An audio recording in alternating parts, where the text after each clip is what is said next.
A farmer defended his neighbor's land from looters. But the next day, the governor's jet arrived with a shocking offer. Before we continue, don't forget to subscribe to the channel, like the video, and comment where in the world you're watching from. Let's go.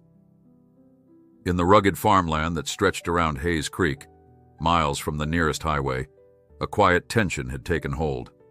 For decades, old Reuben Caldwell had tilled his fields beneath the scorching sun, raising crops and cattle with the steady determination of a man who found purpose in every furrow of earth.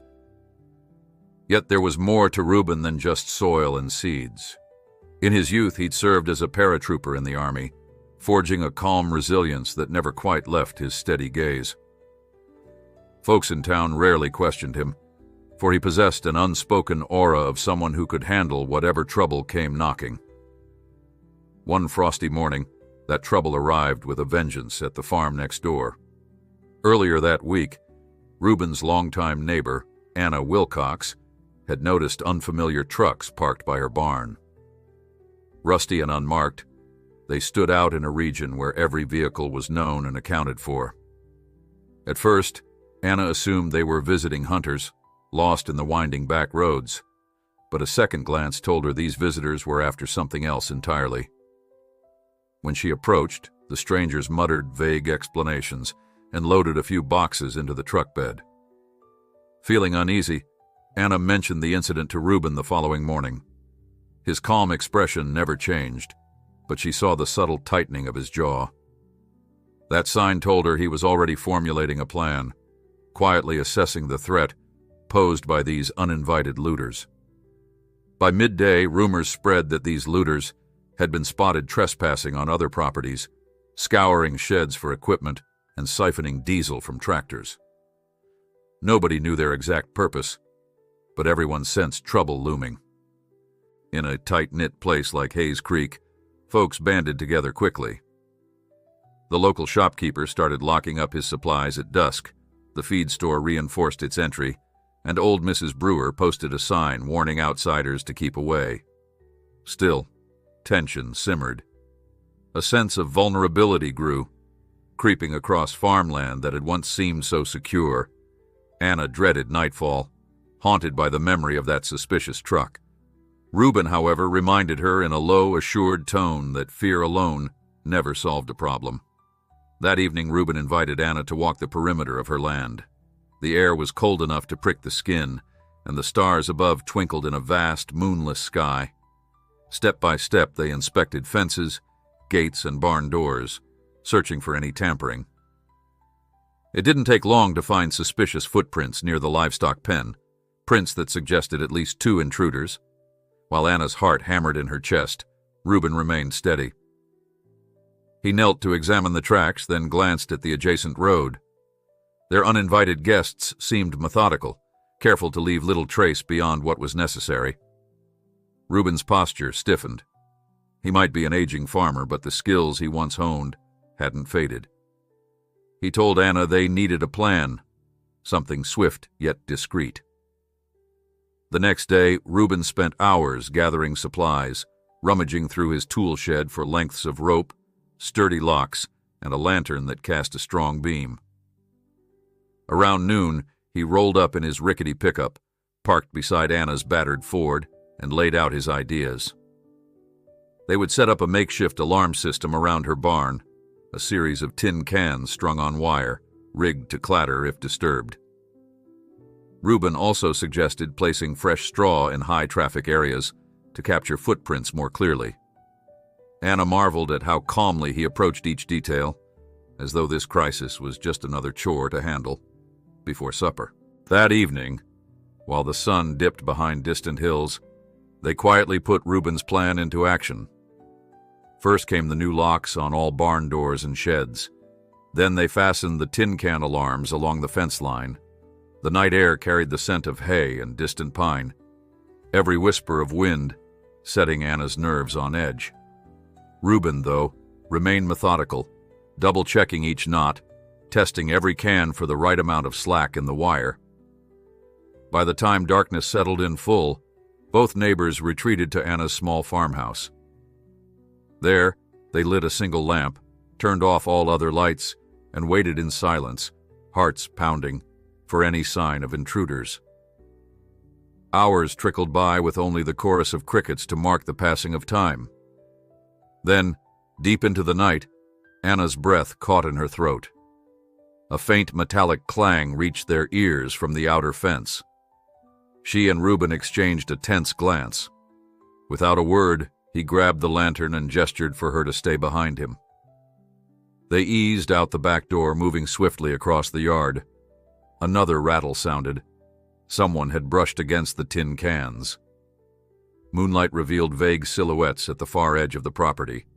Reuben signaled Anna to dim the lantern, then approached with deliberate caution. His pulse thudded, but his mind was steady as a rock. As they crept closer, two figures emerged from behind the fence, attempting to pry open the newly reinforced lock on Anna's storage shed. The intruders wore hooded jackets, their faces partially obscured. Reuben flicked on his lantern, illuminating them in a harsh yellow glow. Startled, one looter dropped the crowbar. The other swore under his breath and reached into his pocket. Anna's stomach lurched. She feared a weapon, but Reuben stood fast. His voice cut through the darkness, commanding them to leave. Tension crackled in the air. The taller looter tried to bolt, but Reuben blocked him. The old instincts from his army days, guiding every movement, as steady and sharp as ever. The fight that followed was brief, but fierce. One intruder swung a wild punch, which Reuben parried with surprising speed. Anna screamed for them to stop, her voice echoing across the yard. The clang of metal and shuffle of boots on dirt filled the darkness. Despite his age, Reuben's training prevailed. He twisted the taller looter's arm behind his back and forced him to the ground. The second intruder, rattled by Reuben's display of skill, stumbled backward and dashed into the shadows. A tense hush fell over the scene as Reuben pinned the writhing man, his knee pressing firmly between the looter's shoulder blades, determined not to let him slip away. Within minutes, the rest of the intruders fled into the night, leaving the captured man cursing and spitting in the dirt. Anna, her hands trembling, used Reuben's cell phone to call the sheriff. The farmer kept his hold firm until headlights cut across the property, signaling the arrival of local law enforcement. The looter was promptly hauled away, his conspirators nowhere to be seen. Anna could barely stand as relief washed over her, though questions now swirled like a gathering storm. Who were these people, and what were they after? Reuben, stoic as ever, pulled off his gloves. He gave Anna a reassuring nod, but inside he worried this was only the beginning.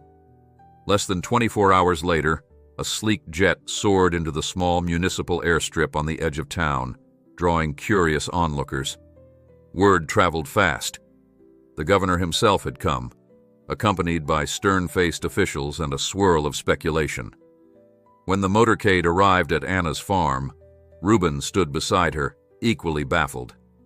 The governor stepped out, an imposing figure in a tailored suit, and surveyed the property with calm interest. Then, in a tone that hinted at urgency, he explained that the lootings were part of a larger scheme, targeting local farms rumored to hold precious minerals. His office, he said, required immediate action, both to protect citizens and secure vital resources for the state's future. Finally, the governor turned to Reuben, a hint of genuine respect in his eyes, and offered a shocking proposal neither neighbor could have anticipated. His offer would reshape all they truly understood about home. The governor's proposal, delivered under the stark morning sun, was as unexpected as the gleaming jet that had delivered him. He stood with measured composure by Anna's barn, the scent of freshly turned soil drifting around them. Reuben glanced at the official convoy parked near the fence, its polished SUVs a jarring contrast to his aging pickup and Anna's battered Ford. Town gossip had speculated about precious minerals, emergency orders, or some hush-hush investigation. Yet when the governor finally spoke, it was clear his reasons for appearing at Anna's doorstep went beyond mere rumor. His voice echoed across the yard. There had been intelligence from geological surveys pointing to a rare deposit beneath the farmland. The looters, so he explained, were likely small-time scavengers trying to claim a piece of that fortune. A deeper concern loomed, though. Bigger outfits or criminal elements could descend on Hayes Creek if the region's resources were confirmed. State officials wanted a protective measure in place, a handshake agreement with local owners that would keep private property intact while quietly regulating any future excavation. Standing tall, the governor directed his gaze toward Reuben. "You have experience most folks around here don't," he said simply. "We'd like to deputize you on a temporary basis, help coordinate farm security across Hayes Creek." Anna stared, astonished. A hush settled. To Anna, the notion was both thrilling and unnerving. More outsiders could arrive, some legitimate, others not. The governor was asking Reuben to serve as a bulwark, but Reuben merely lifted an eyebrow and asked one practical question. "You want me to head off more trouble?" The official nodded. "We're prepared to offer financial support. Your farmland and your neighbors could become a kind of pilot site for a new program. I can't promise everything will be smooth, but we need boots on the ground, someone who knows how to think 2 steps ahead of criminals." Anna's chest tightened. She remembered the night Reuben had tackled the looter behind her barn. If not for his bravery, they might have vanished with half her supplies. Had he not been a soldier long ago, would things have ended differently? She sensed Reuben weighing the offer. His weathered features betrayed little, yet she could guess what churned inside him. Another confrontation seemed inevitable, whether or not he chose to coordinate with the governor's plan. This deposit, if real, might lure bigger fish than a few amateur thieves. He asked for time to think. The governor, respectful of a man who preferred reflection to rushed decisions, agreed. He handed over a business card bearing official crests, then turned to greet the small crowd that had gathered. Local reporters had shown up, hoping for a statement on the surprising visit.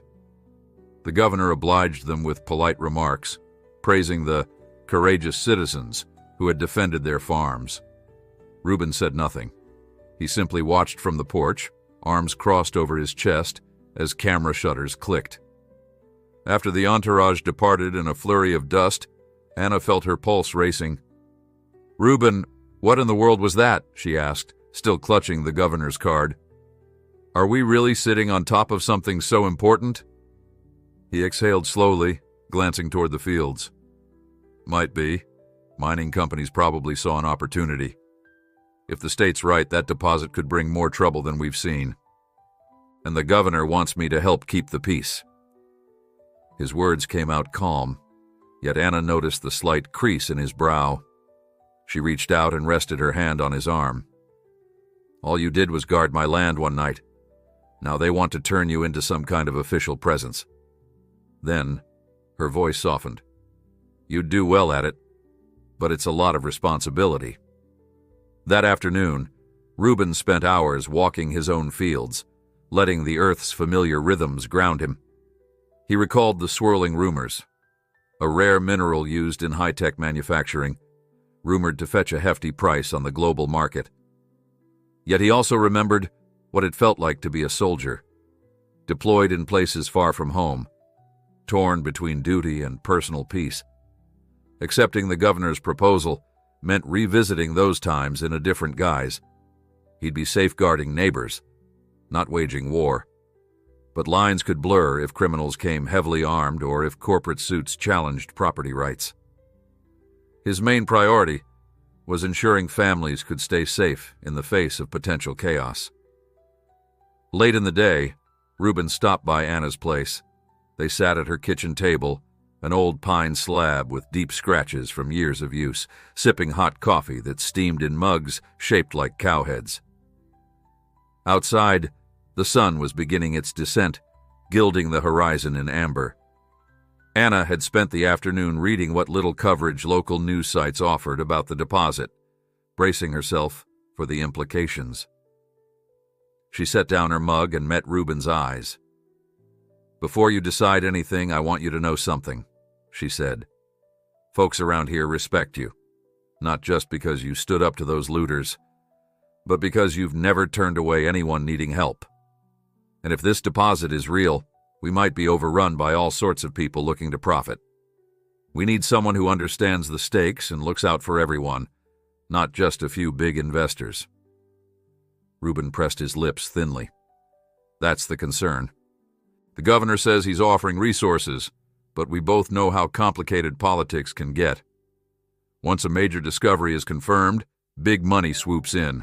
Land values spike, taxes go up, and half the time the original families are forced out."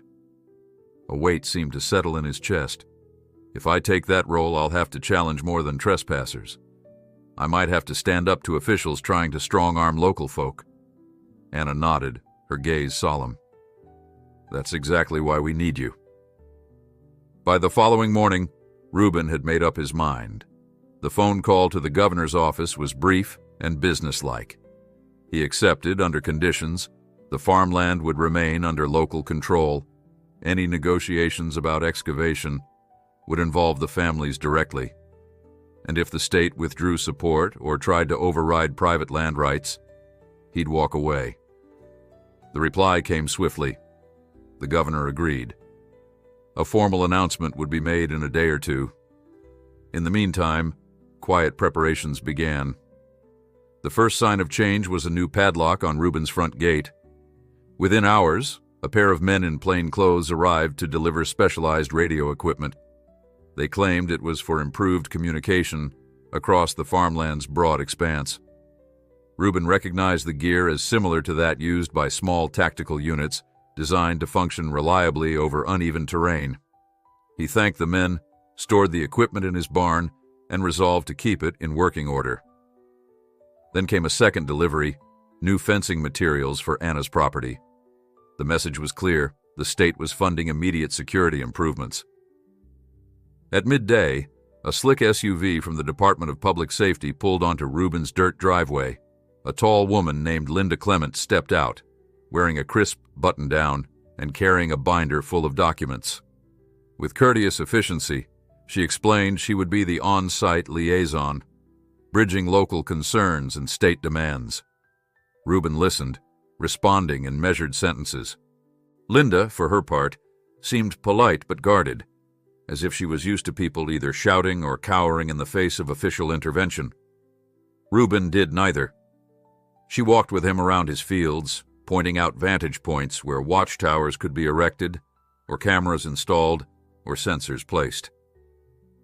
He pressed her about farmland aesthetics, reminding her that he didn't want advanced tech scaring off the livestock or making neighbors feel spied upon. Linda assured him everything would be done tastefully, but Reuben had learned that official promises sometimes wilted under pressure. That evening, Anna invited Linda over for supper. They sat in Anna's cozy living room, exchanging small talk about the region's history. Linda admitted she'd grown up in a nearby city, but had rarely ventured into farmland. Despite her official manner, she confessed an admiration for wide-open spaces and was eager to see how the program could protect landowners from shady operators. Over homemade stew and biscuits, Linda asked Reuben about his background, how he'd learned to handle a trespasser so deftly. The old soldier simply shrugged, replying that growing up on a ranch taught him to handle most situations calmly. Linda's eyes flickered with curiosity, but she decided not to pry any deeper. Word traveled fast across Hayes Creek that Reuben had accepted some official capacity. Farmers who saw him at the feed store or crossing the intersection in his truck reacted with cautious optimism. A few voiced concerns that he'd become the state's puppet, or that the rumored mineral deposit would breed more conflict than prosperity. But Reuben's steady demeanor and unchanging friendliness calmed most fears. At the hardware store, he chatted with a worried rancher who asked if property rights were truly safe. Reuben's answer was simple: "If they aren't, we'll make them safe. We've all worked this land too long to give it up without a fight." 2 days later, the local paper ran a headline: "Farmer named liaison in state's land security program." The article highlighted Reuben's quick thinking in thwarting intruders and mentioned the possibility of unknown resources beneath the farmland. That same morning, a handful of trucks bearing out-of-county plates cruised up and down the roads, their passengers scoping the terrain. The rumor mill suggested they were surveyors hired by private firms, or perhaps more looters aiming bigger than before. Reuben, perched on his porch with binoculars, took note of every unusual vehicle and wrote down details in a small notebook. Anna, peering through a side window, felt an icy thrill at the realization that everything was indeed changing fast. By sunset, Linda had set up a command post of sorts in the back room of the local co-op, where a portable radio and a battered laptop glowed with official maps. Reuben arrived for a briefing, reluctant but dutiful. They discussed perimeter checks, phone alerts, and discreet cameras that could be placed near known trespassing routes. The sense of heightened vigilance thickened the air. Reuben couldn't shake the feeling that a storm was gathering, a collision of uncertain legal battles, unscrupulous scavengers, and the local people who just wanted to farm in peace. Throughout it all, Reuben's main focus remained the same: protect the neighbors and ensure no one got pushed off their land. That night, back on his porch, he gazed out at the endless fields shimmering under moonlight. The farmland had always given him peace, but now, with so many unknown forces swirling around, he felt a quiet resolve building. He would not let them tear this community apart. Let the outsiders come with their big offers and secret deals. Let officials set up watchtowers if they insisted. Reuben would fight to keep Hayes Creek and its people intact. The next few days would test whether that fight would be enough. A strong wind whipped across the fields the next morning, carrying the crisp scent of approaching rain. Reuben rose before dawn, as always, to tend to his animals.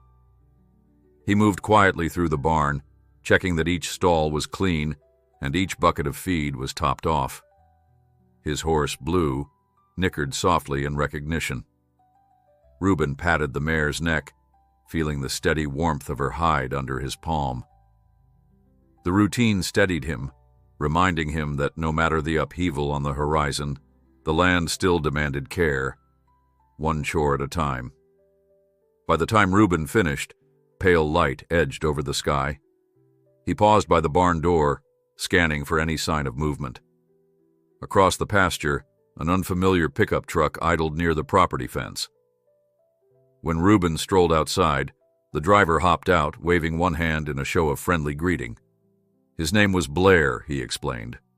Someone Linda Clement had hired on a temporary contract to assist with security installations. He had a toolbox in the back, along with a small drone that could help them observe long distances. Reuben studied the man's genial smile and decided, for now, he seemed honest enough. They walked along the fence line, discussing vantage points for camera placements, while the wind tugged at their jackets.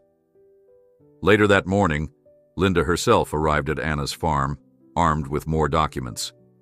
The plan, she said, was to install motion-triggered cameras along the main roads. The system would feed directly into a modest command setup inside the co-op. Linda emphasized that such measures would remain discreet so folks wouldn't feel spied upon. Anna, who had never been fond of technology, gave a skeptical shrug. "If it helps keep those strangers off my land, I guess I can tolerate a few extra wires," she conceded. Yet tension simmered. During a quick lunch break, Linda mentioned that a private surveying firm had filed permits to explore areas near the creek. They were from another county, representing a company rumored to be sniffing around for potential mining sites. Linda promised that no one could proceed legally without signing agreements with landowners, but a spark of worry flickered behind her eyes. Reuben finished his sandwich in silence, reflecting on how quickly official claims could shift. If the ground beneath them held valuable minerals, the lines between government intervention and corporate encroachment could dissolve overnight. That evening, word spread about a meeting to be held in the old church hall at the edge of Hayes Creek. Linda had arranged an open forum, hoping to quell growing fears among residents. As the sun dipped low, Reuben drove Anna in his pickup, following a series of gravel roads. Lights glowed in the distance, where an aging structure with peeling paint stood on a small rise. Cars and trucks crowded the makeshift parking lot, and inside the hall was abuzz with agitated voices. Folding chairs formed neat rows, already mostly filled by concerned locals. Linda stood at the front, projecting an air of composed authority as she explained the new security measures. A state senator joined her, praising Rubin for his swift action against the trespassers. Rubin, uneasy in the spotlight, kept to a corner until Linda beckoned him forward to answer a few questions. One farmer asked if the rumored deposit would force land seizures. Another fretted about rising property taxes if real estate speculation soared. Through it all, Rubin kept his voice calm. He said that as far as he understood, private property rights remained intact. If outside surveyors tried to pressure anyone, he or Linda wanted to know immediately, but folks didn't seem entirely reassured. The name of a major corporate entity, Boswell Tech, floated through the air. Rumor claimed they had ties to powerful lobbyists. What if they tried to cut deals behind people's backs? Linda repeated that no agreement was valid without the landowner's consent. But Rubin sensed the crowd's frustration.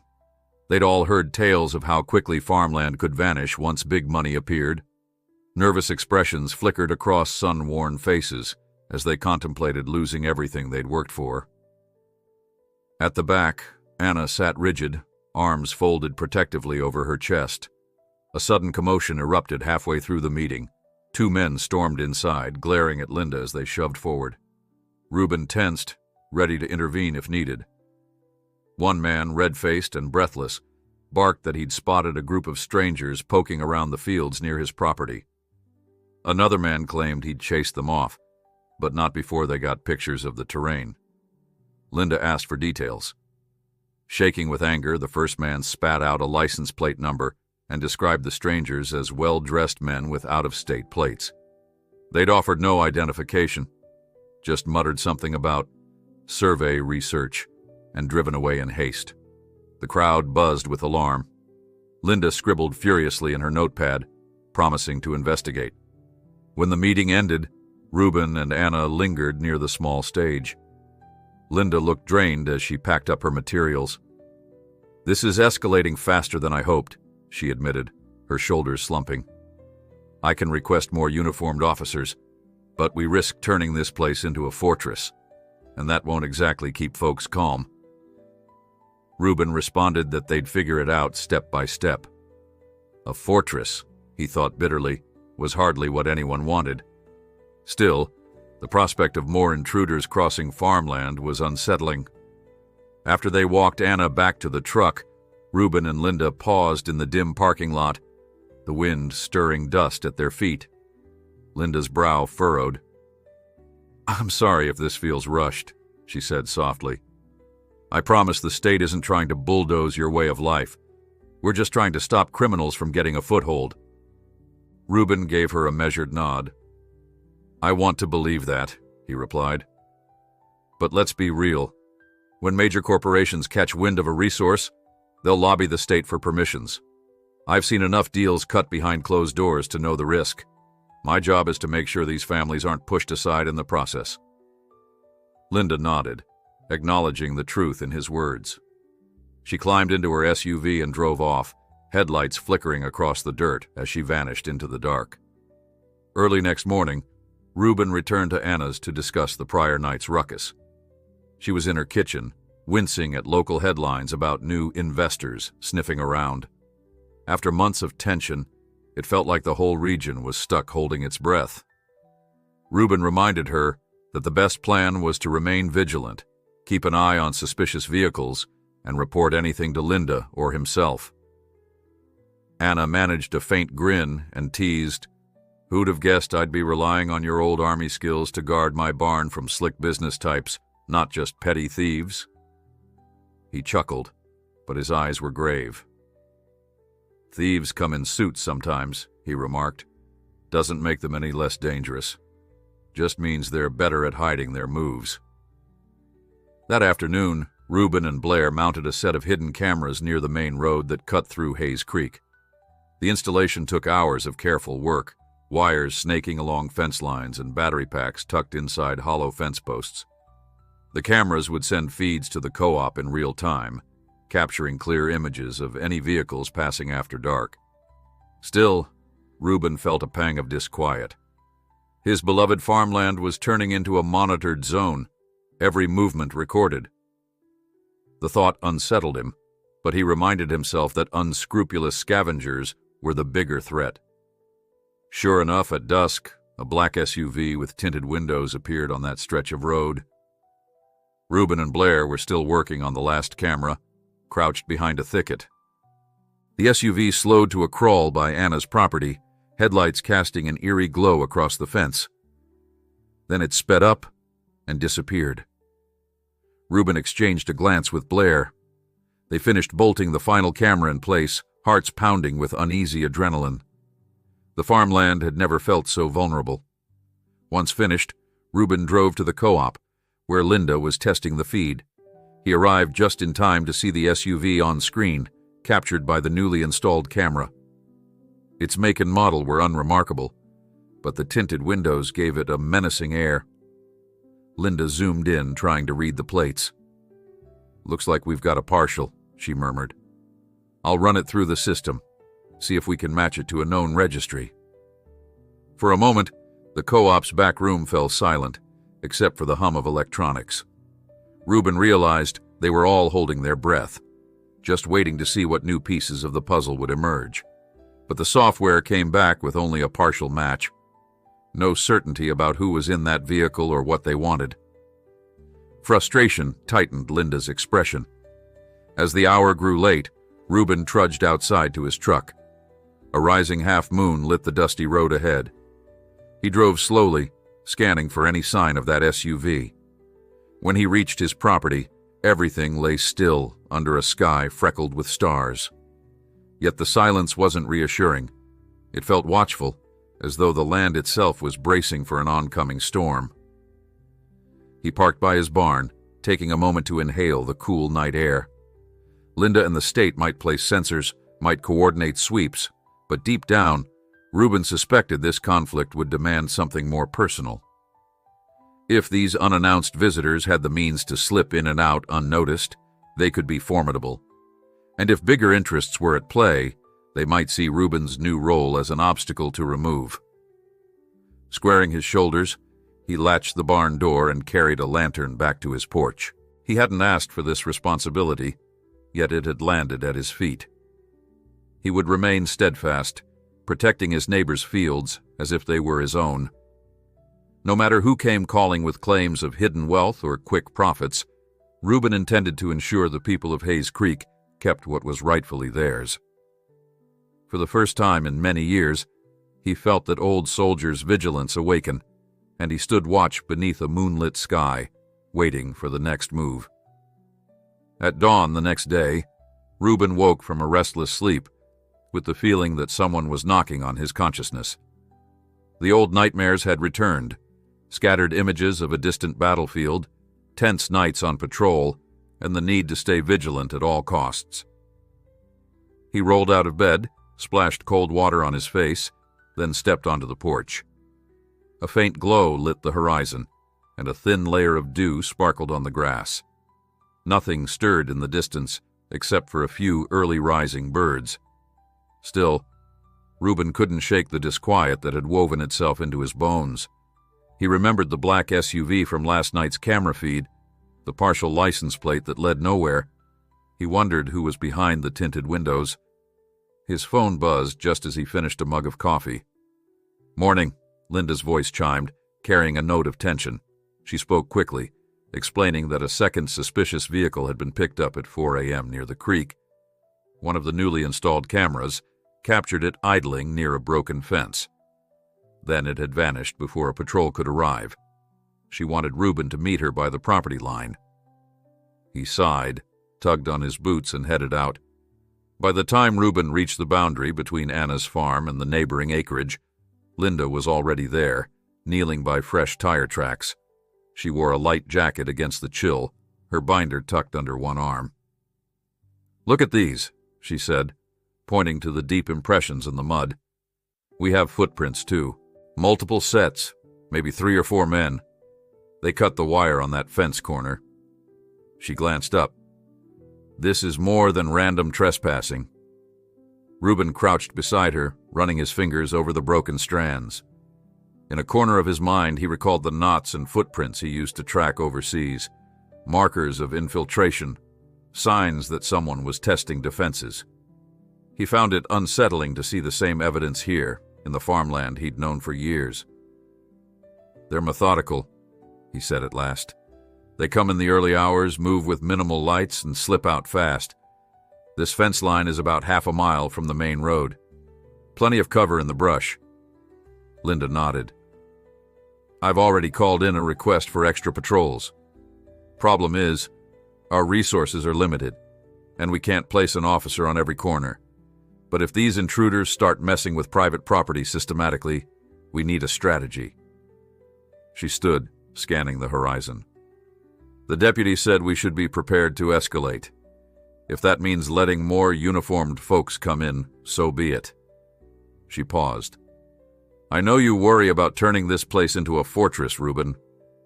He exhaled, pulling off his hat to scratch the back of his neck. "Fortress or not, we're missing a piece. Why are they prowling? Are they checking for vulnerabilities or looking to steal equipment? Could be they're scoping out a site for drilling. Either way, it's bigger than just petty theft." Linda cast him a pensive look. "I suspect you're right. Tomorrow, I have a meeting with an environmental official. They want to investigate the rumored mineral deposit further. I'll see if I can get direct answers about who's pushing for permits. Meanwhile, we should keep up visible patrols at random times, make it harder for them to guess our schedule." Before parting ways, they discussed coordinating with the handful of ranchers who had volunteered to keep watch after sundown. Reuben planned to do a circuit himself, though he had chores at first light. As Linda headed back toward the main road, Reuben lingered in the field, scanning the horizon. He thought about the days ahead and wondered how soon the conflict would escalate. For the second time that day, he felt a nagging tightness in his chest. By mid-morning, Anna pulled up in her old Ford, stepping out in a flurry of dust. She wore her usual worn jeans and a heavy jacket with determined lines etched across her face. "I heard Linda called you," she said, brushing hair from her eyes. "I also heard from my cousin who lives near the creek. She says more strangers have shown up, taking pictures of the water flow. It's not just random curiosity anymore." Reuben nodded, explaining what he and Linda had found. The weight of her stare told him she was frightened. He put a hand gently on her shoulder. "We'll handle it. Just keep your gates locked and your eyes open. I'll drive by tonight, check if anything seems off." Anna managed a faint smile. "I know you will, thank you." She hesitated. "Sometimes I feel guilty, dragging you into all this. If you hadn't stepped in that night, maybe the looters would have come and gone." He shook his head firmly. "They'd have taken far more if they weren't stopped. This isn't your fault. If there's valuable land here, they'd come eventually. We just have to be ready." Later, after Anna left, Reuben spent the afternoon patching sections of his own fence. Every so often he paused to glance up the road, half expecting another unfamiliar vehicle. His dog, Gus, followed at his heels, occasionally growling as if sensing tension in the air. Once or twice Reuben caught a glimpse of dust plumes from distant trucks, but no one slowed near his place. He worked methodically, letting the rhythm of mending fences calm his nerves. When dusk arrived, Reuben set out for a short patrol around the perimeter. He took his truck along the rutted paths, bordering several neighboring properties, checking for broken gates or suspicious tire tracks. The sky blazed orange and pink as the sun sank behind the hills. The farmland lay serene, dotted with grazing livestock. It all looked so ordinary, Reuben thought. Yet beneath that peaceful surface, something big was brewing. He paused near a wide ditch that led down toward the creek, stepping out to stretch his legs. Tall reeds swayed in a soft breeze, and water trickled faintly at the bottom. As he scanned the area with binoculars, he noticed shapes in the distance, a pair of men wearing caps and dark jackets, trudging along the edge of the creek bed. Reuben crouched behind a cluster of wild grass, staying out of sight. The men carried what looked like a metal detector or ground-penetrating device. One of them stopped to take notes. Reuben's heart pounded. They could be legitimate surveyors, yet they didn't appear to be from any local firm. He decided to watch a while longer. After several minutes, the men moved on, disappearing around a bend. Reuben eased his way back to the truck, quietly starting the engine. He slipped onto a side trail, hoping to circle around and catch another vantage, but by the time he reached the next clearing, the men were gone. The only evidence of their presence was a patch of flattened grass near the creek bank. Reuben took a moment to search for footprints, eventually finding them leading up a slope toward a private access road. No parked car in sight. No obvious path to follow. Puzzled, he returned to his truck and radioed Linda, reporting the encounter. She promised to look into any official requests for ground-penetrating surveys near that creek. Reuben hung up, unsettled. If these men were operating illegally, their knowledge of the terrain was advanced. If they were sanctioned, why keep such a low profile? Either possibility raised questions about who was fueling their curiosity. Driving back home under a deepening sky, Reuben felt the old tension coil in his gut again, as if anticipating a confrontation that had yet to show its face. That night, a chill wind battered the farmhouse. Reuben stood at his window, gazing over the shadowy fields. He thought about the possibility of a mineral strike in the quiet farmland, how easily it could upend generations of heritage. Would outsiders push families out with big money? Or would shady tactics prevail if locals refused to sell? He recalled once reading about how a rural community had been forced off their land by relentless corporate maneuvering. If that was the blueprint here, Hayes Creek might soon become a battleground, where farmers fought to preserve their livelihood and corporations fought to exploit hidden riches. Setting his jaw, Reuben vowed he'd do all he could to prevent that fate. He barely slept. Each creak of the house spiked his pulse. By dawn, he gave up on rest and shuffled to the kitchen. After a quick breakfast of scrambled eggs, he phoned Anna to check if she'd had any trouble. She hadn't, though her dog barked repeatedly in the wee hours, raising her anxiety. Next, Reuben called Linda. She was already up, scanning camera feeds from the co-op. No hits on the black SUV, no sign of further break-ins. It felt like the calm before the storm. Mid-morning, Linda arrived with 2 uniformed deputies. They wanted to walk the creek area, see if anything looked disturbed. Reuben led them to where he'd spotted the mysterious men. The group fanned out, searching along the bank for clues. After half an hour, a deputy whistled softly. Embedded in the mud was a small round sensor, no larger than a coin. It looked like a device that might measure seismic activity. The deputy snapped photos. Linda's face darkened. "Somebody's scanning the ground," she muttered. "And they didn't file for a permit." Reuben knelt, jaw tight. This isn't just petty rummaging.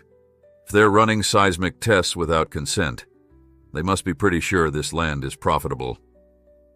He turned to Linda. "The question is, what's our next move?" Linda's silence hung in the air for a long moment as she studied the little sensor lodged in the creek bed. Her 2 deputies exchanged uneasy glances. Reuben could almost hear the gears in her mind turning, calculating just how deep this operation might run. If unauthorized seismic devices were popping up, it meant someone wanted precise data about what lay beneath the farmland, and they were willing to break the law to get it. "I'll file a report," Linda said at last, pressing her lips together. "We'll confiscate this sensor as evidence, but let's be clear. Whoever placed it will likely put another somewhere else. We need to catch them in the act if we want to build a case." Reuben pushed down the simmer of frustration and nodded. "I'll keep an eye out for more.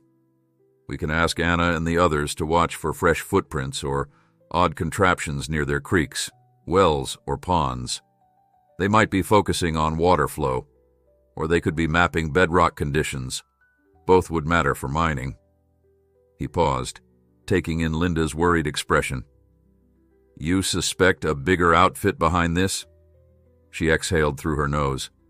In my line of work, when folks hide their tracks this carefully, it's rarely a small-time operation. Could be corporate sabotage or maybe a rogue group that wants to stake claims illegally. The possibilities aren't pleasant. She turned toward the deputies. Bag that sensor, then we'll do a quick sweep of the area. Reuben joined them, tramping through tall reeds and searching for more clues. The search yielded scuffed footprints, faint tire marks by the slope, and a handful of cigarette butts. While Linda snapped photos, the deputies jotted notes. With each new bit of evidence, Reuben's jaw tightened further. This was only a fraction of what might be happening in the corners of Hayes Creek that no one had yet explored. If these infiltrators kept moving at odd hours, they could place a dozen sensors in a single night. The farmland was vast, and local resources were thin. They finished the sweep in an uneasy silence. The sun had climbed higher, and the day's warmth now mingled with the cool creek air. Linda walked back to Reuben, brushing stray blades of grass from her pant legs. I'll expedite this up the chain, she said, glancing at the bagged sensor.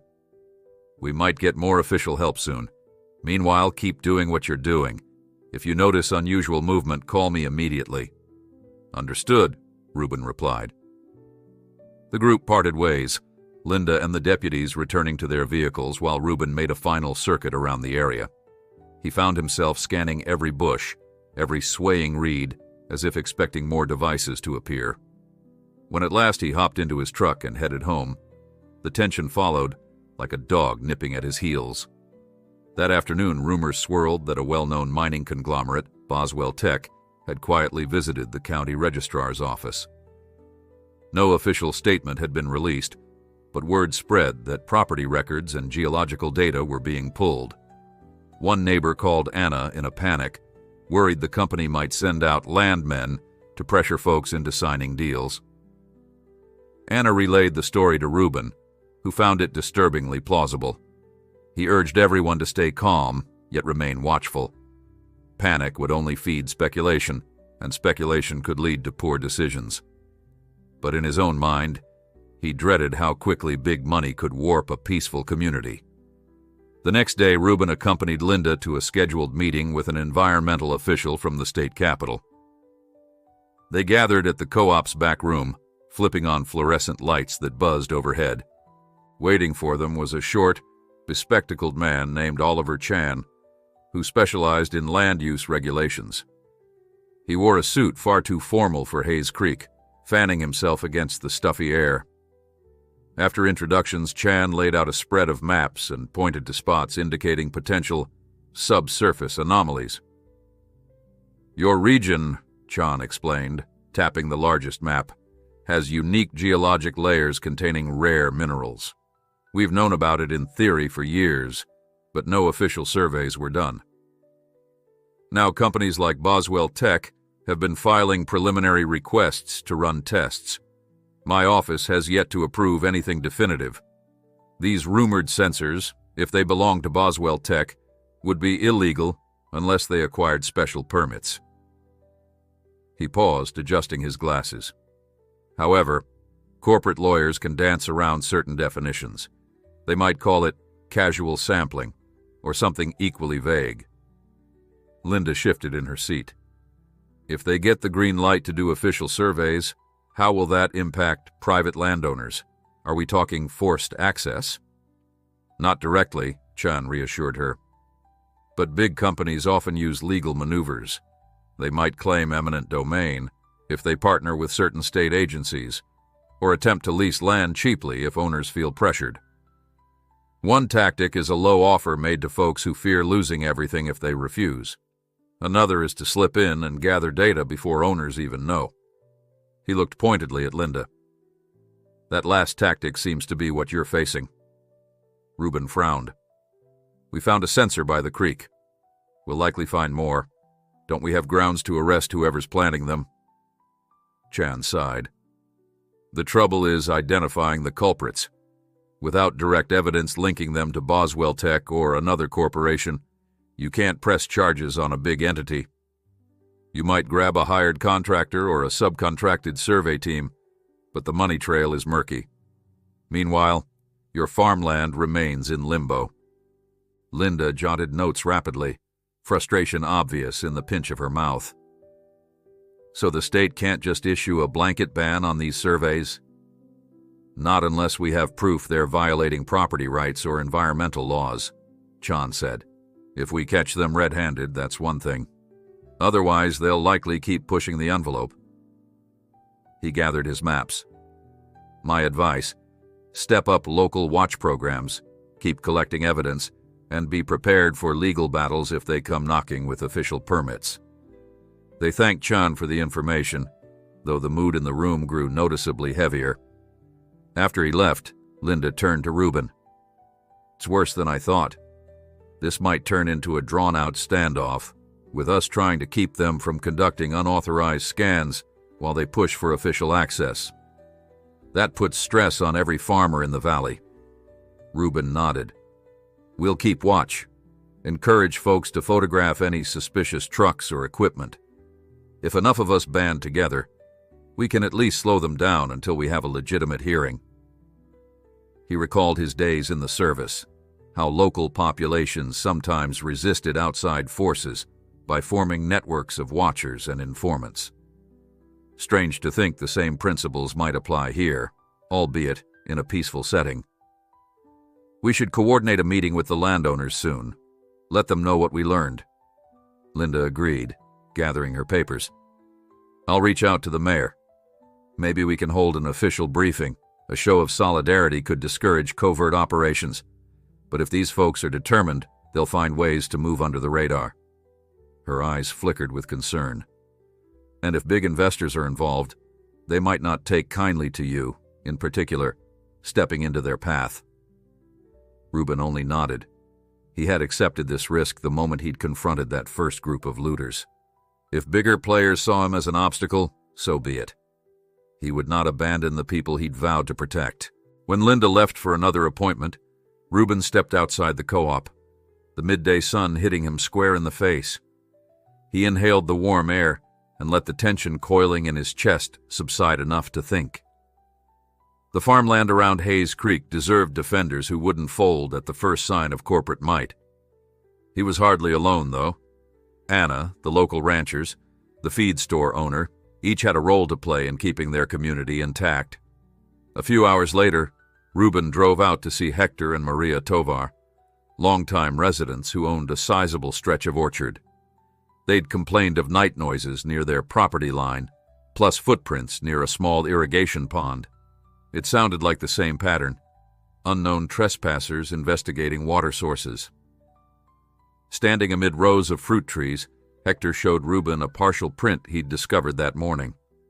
The impression indicated a heavy boot, with a tread pattern not typical of the local farm boots. Reuben took a photo, promising to log it with Linda. Just keep your eyes peeled, he urged them. If you hear anything at night, call me or Linda right away. Hector nodded gravely. Maria crossed her arms and asked, Is the rumor true about them wanting to mine the creek bed for some rare metal? Reuben frowned. We're not sure yet, but we suspect it's bigger than we thought. One way or another, we'll do our best to keep them off your land. As dusk fell, Reuben took a meandering route back home, scanning for movement on side roads. A passing neighbor flagged him down to report seeing unusual lights by the old logging trail, so he drove there and found empty tire tracks in the mud. He parked, hopped out, and listened. Nothing but the rustle of night wind through the pines. For a long moment, he just stood in the settling darkness, every sense on alert. It was as if the farmland had become a living chessboard, with hidden pieces making silent moves in the shadows. He eventually climbed back into his truck, concluding there was no immediate threat. But the feeling of being watched lingered. Looking up at the stars overhead, Reuben recalled the straightforward life he'd chosen after leaving the army. Quiet dawns, feeding cattle, solitary evenings mending fences.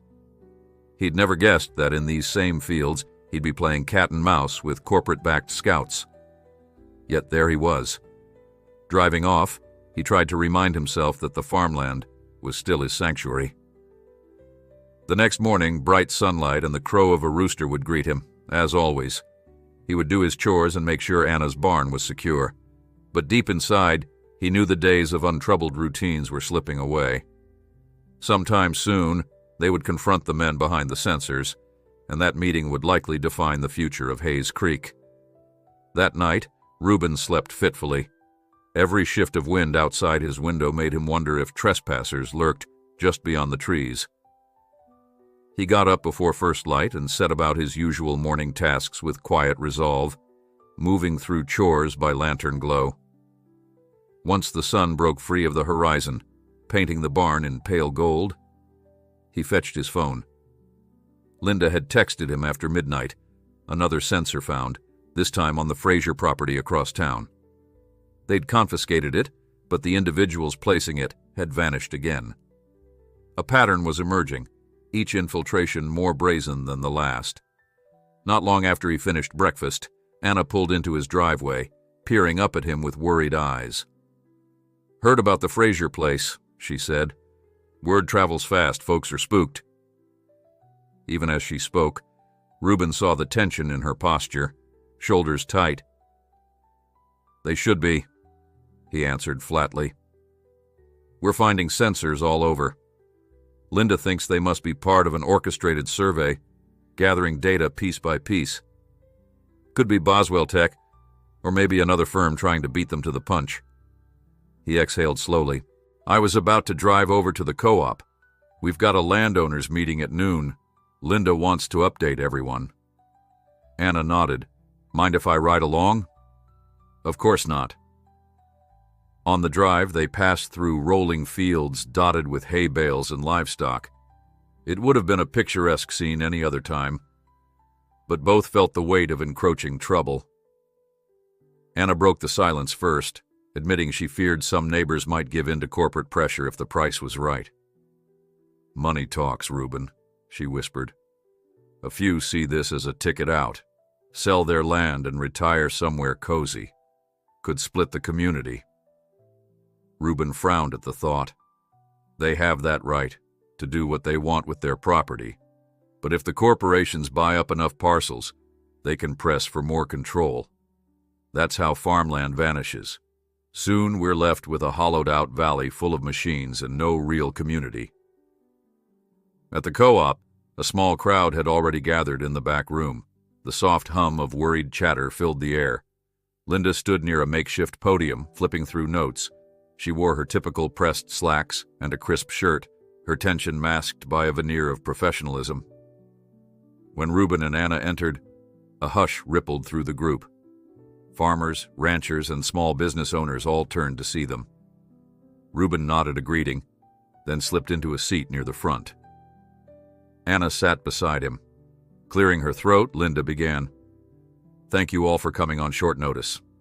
As most of you know, we've been finding unauthorized seismic sensors around the area. Our investigation suggests an organized effort to gather geological data without proper permits. We can't yet prove which entity is behind it, but we suspect a corporation seeking to confirm valuable mineral deposits.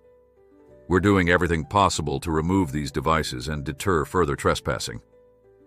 A buzz of alarmed voices flared in the audience. One older woman stood up, wringing her hands. "But how can we stop them? If they come onto our land in the dead of night? We can't stay awake forever, and we sure can't confront armed trespassers." Linda nodded sympathetically. "We have deputies making extra rounds, and Reuben here," she tipped her head toward him, "has been coordinating with volunteers willing to do late-night patrols. Still, our resources are limited. I want everyone to stay vigilant, lock gates, check fences, and immediately report suspicious vehicles. The sooner we respond, the better." A tall rancher in the back, hat in hand, asked, "What about the state officials?" Can't they just crack down on these companies before it gets out of hand? Linda's lips thinned. The state can issue injunctions if it identifies a specific company violating laws. But we need hard evidence linking these break-ins to a formal entity. Right now, all we have is a pattern of trespassing. We suspect corporate involvement, but proving it will take time. Reuben added his own thoughts, reminding everyone to trust their instincts and not be shy about calling him or Linda if anything felt off. If you see unfamiliar people wandering around, get a photo if it's safe, or take a note of their plates. We're building a case, piece by piece.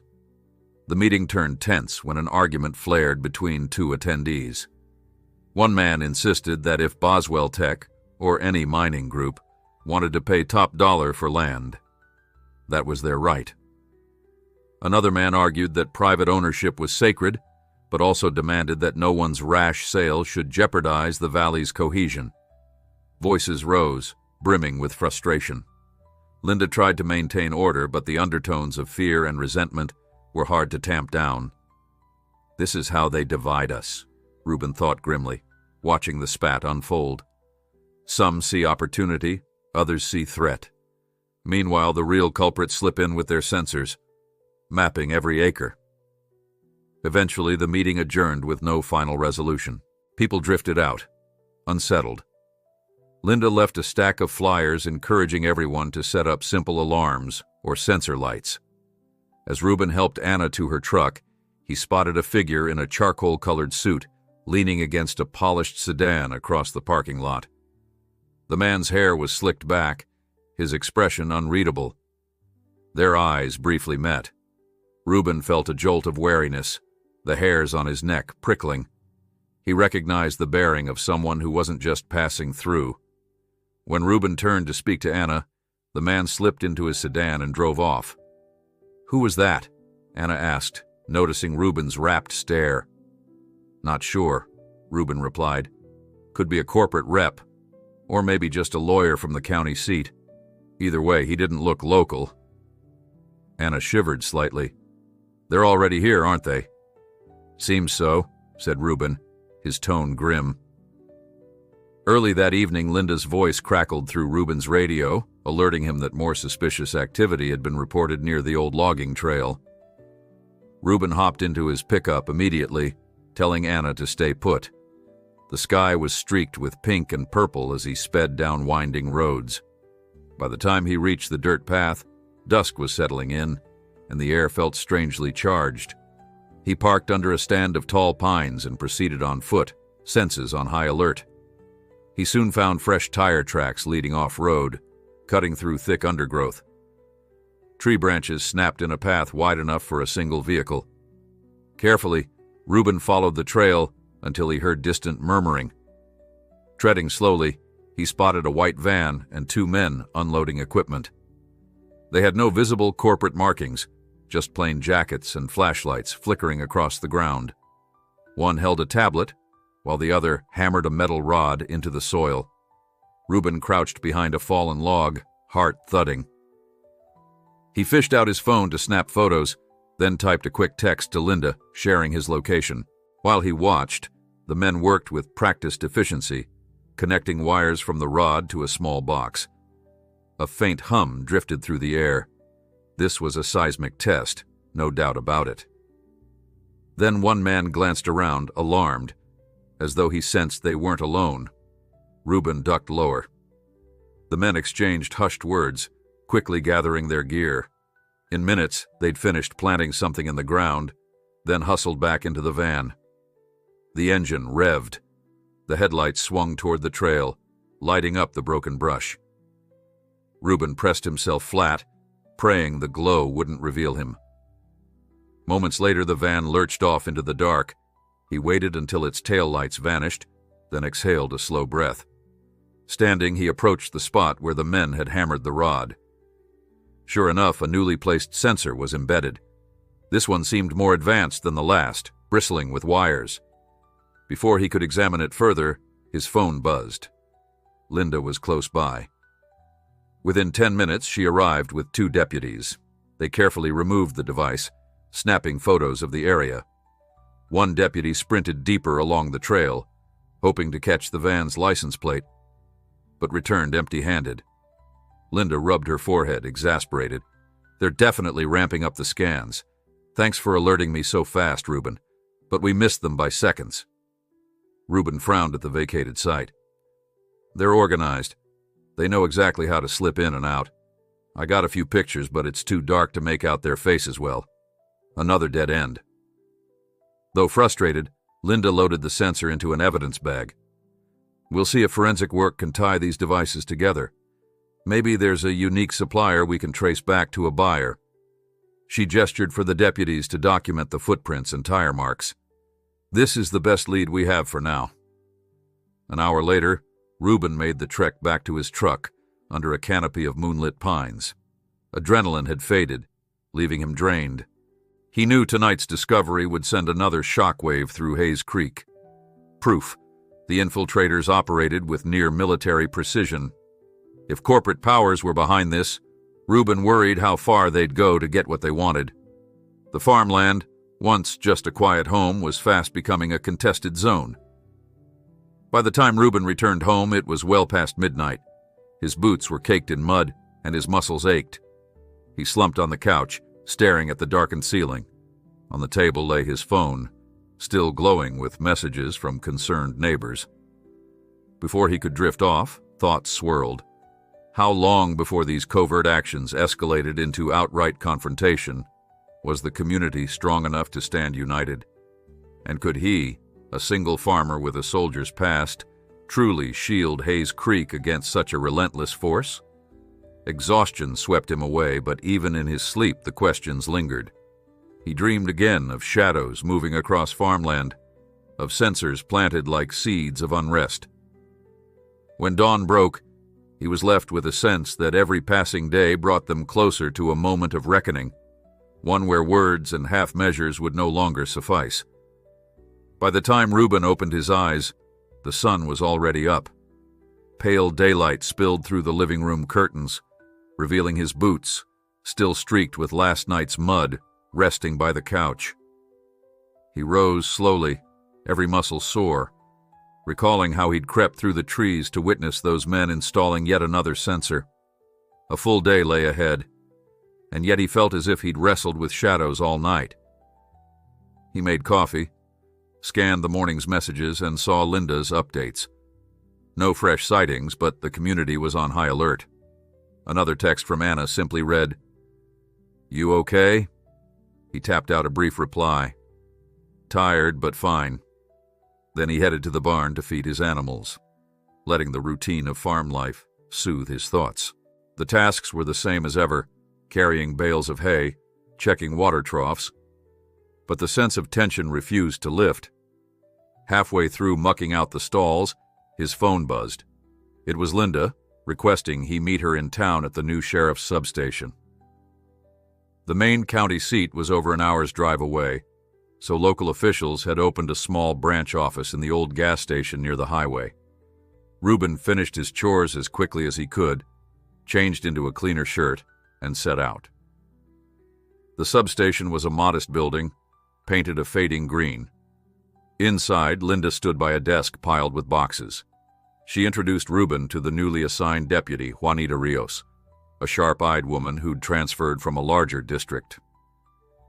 Rios shook Reuben's hand firmly, explaining she'd come to help coordinate farmland security.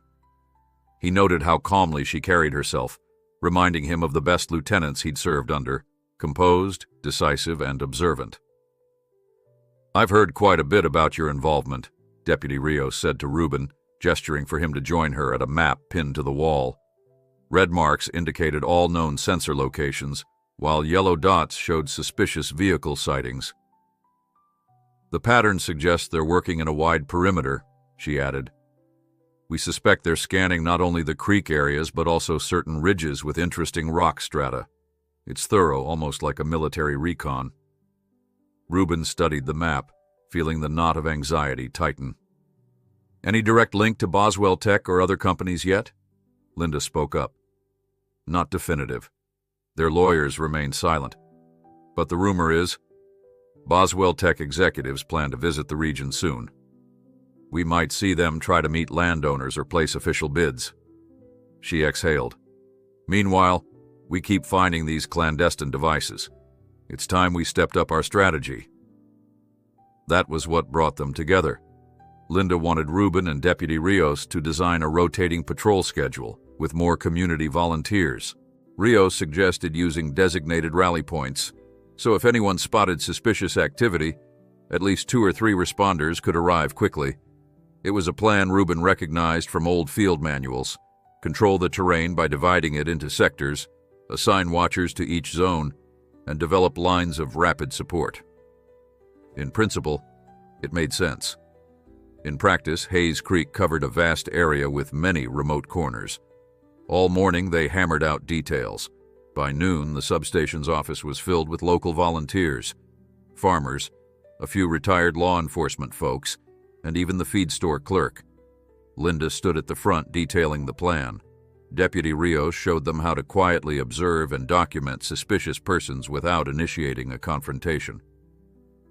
Ruben chipped in with tips on how to scan for footprints or tire marks. The atmosphere was tense, but purposeful. For once, the community felt less helpless. Near the end of the briefing, Anna poked her head in. She'd come with a batch of sandwiches and lemonade, hoping to keep everyone fueled. Ruben noticed how she made the rounds, offering a friendly word to each volunteer. The shared smiles told him that, despite their fears, folks were determined to hold on to Hayes Creek. When Anna reached him, she squeezed his arm briefly, murmuring, "Thanks for doing all this." He gave a quiet nod, reminded of just how personal this fight had become. After lunch, the volunteers dispersed to their zones, leaving Ruben, Linda, and Deputy Rios to finalize lists of phone contacts and route assignments. Linda reviewed each segment, ensuring that no property was overlooked. She frowned when her phone rang. A short, terse conversation followed. Hanging up, she announced that the mayor's office had received a request from a Boswell Tech representative asking for a friendly meeting with local officials next week. They'd politely inquired whether Ruben Caldwell might attend as well. The question alone made Ruben's stomach tighten.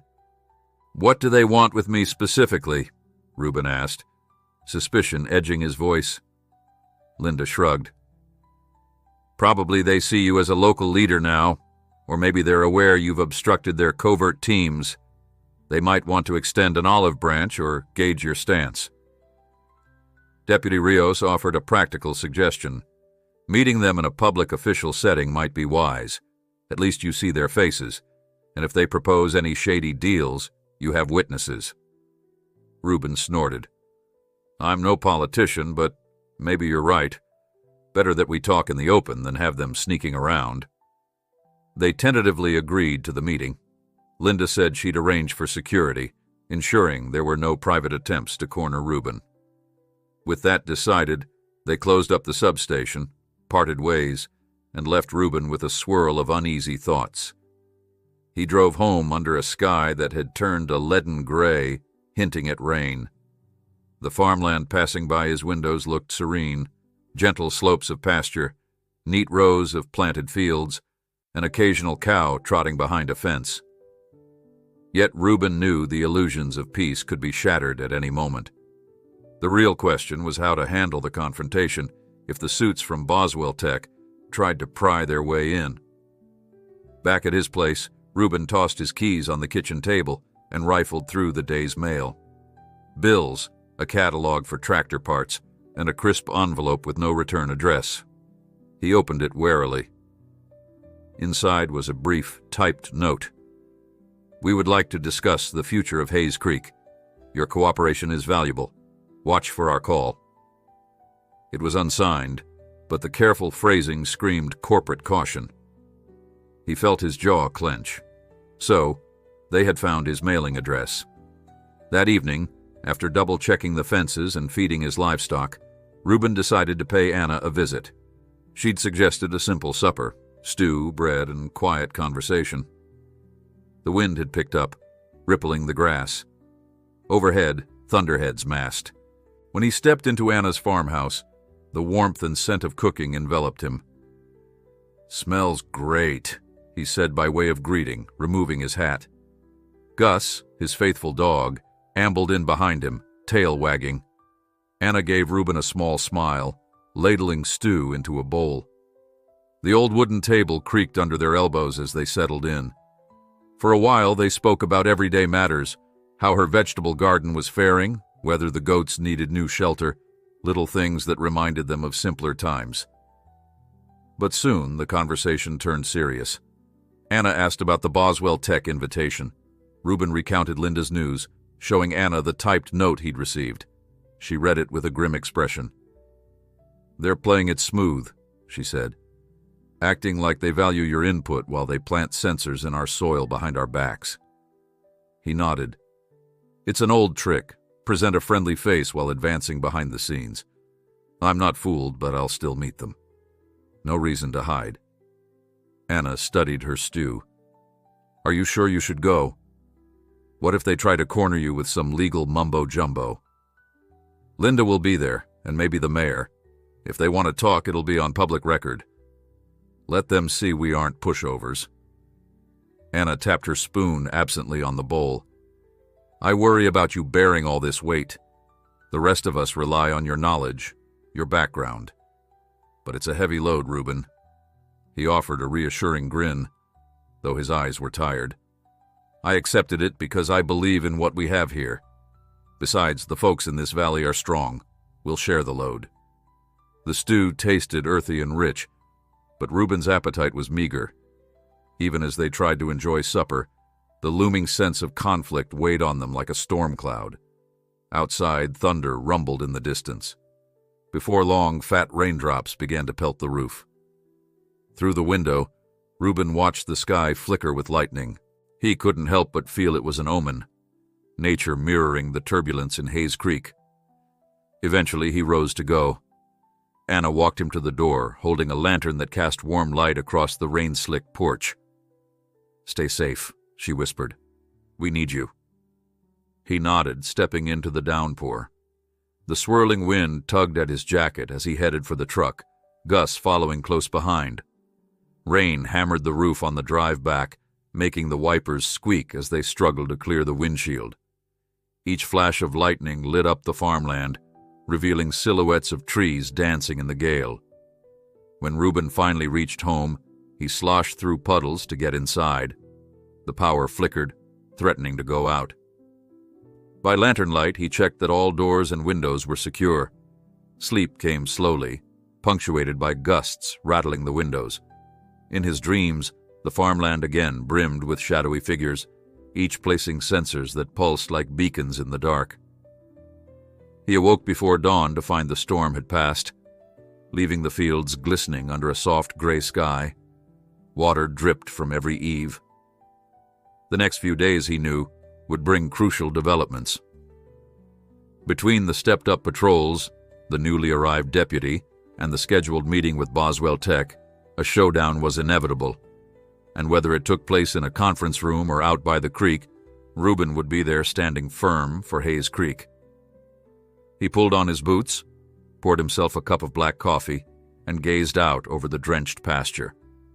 Nothing was certain except his resolve, steady as an old oak, to guard this land.